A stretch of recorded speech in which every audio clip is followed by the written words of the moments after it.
Classes अब शहबाज शरीफ and government के पास क्या ऑप्शंस हैं?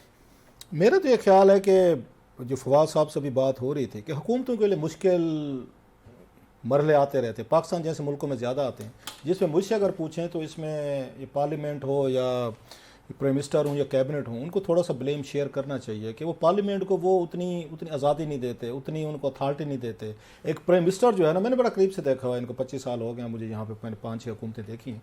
मैंने हर प्राइम मिनिस्टर को देखा है कि वो ना वो पार्लियामेंट को वो रिस्पेक्ट नहीं देता। लोग कुछ भी कहें, मेरे को वज़ीर आज़म यूसुफ गिलानी थे जो क्वेश्चन आवर में बैठते थे, डेली आते थे पार्लियामेंट में, आते थे बैठते थे, उनके दौर में पार्लियामेंट की इज्जत जो है ना वो किसी हद तक बड़ी थी।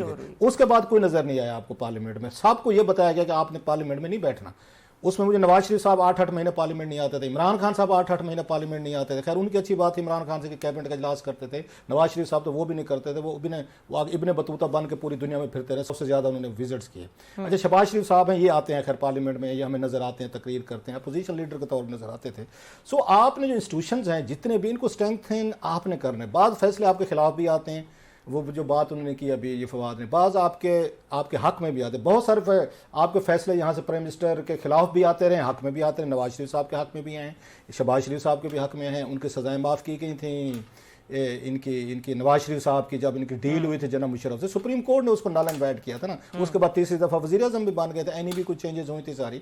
सो वो भी फ़ायदे लिए, जमानतें भी लिए। सो ये नहीं होना चाहिए कोई फैसला आपके हक में आ रहा है वो किसी के, वो इमरान खान साहब हूँ, नवाज शरीफ साहब हूँ, गिलानी साहब हूँ, या जो भी हो, तो फैसले आते रहे। प्राइम मिनिस्टर उस वक्त ये गिलानी साहब के खिलाफ भी फैसला आया, आपने देखा, नवाज शरीफ साहब के खिलाफ भी आया, इससे पहले भी आते इमरान खान साहब के खिलाफ भी आया, जब इन्होंने पार्लियामेंट तोड़ी उन्होंने रिवर्स कर दी। सो फैसले आते रहे हैं।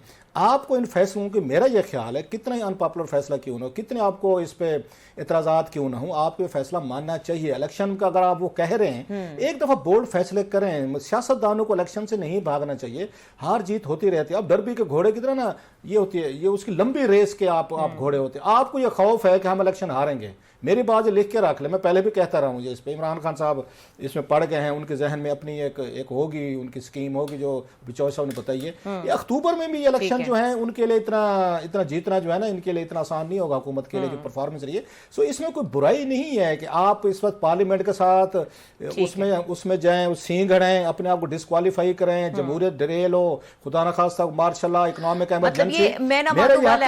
मेरा ये ख्याल है कि आपको ये फैसला मानना चाहिए। इसमें जितने भी आपके एतराज आते हैं, आप जाएं दोबारा रिव्यू में चले जाएं, कुछ अरसे बाद अपील का राइट आपको मिलने वाला है, आप अपील में जा सकते हैं। सो आपको लीगल और कॉन्स्टिट्यूशनल तरीके अपनाने चाहिए। ये कह देना जी हम नहीं मानते, हम नहीं करते, इदारों की सैंक्टिटी बरकरार रहनी चाहिए, सिस्टम के लिए ये जरूरी है।